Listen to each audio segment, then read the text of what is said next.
त्यांनी मानलं होतं अध्यक्ष महोदय की धान उत्पादक शेतकरी यावेळी संकटात आहे, अडचणीत आहे. कारण अवकाळी पावसामुळे धान कापणीचा हंगाम होता, त्यावेळेसच ते धान कापणी झाली आणि पाऊस आला. त्यामुळे आपण मागच्या वर्षी 700 रुपये बोनस दिला.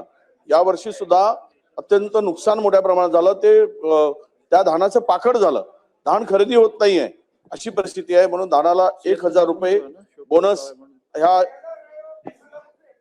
नाही क्विंटल एका क्विंटलच्या मागे 1000 मागच्या वेळेस जे दिलं 1000 अरे 20,000 रुपये हेक्टरी जे काही बोनस आहे.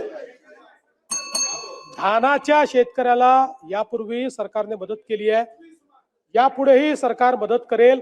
त्या संदर्भातली सगळी माहिती घेऊन त्याची योग्य जी काही अनाउन्समेंट आहे ती आम्ही करू. ठीक आहे.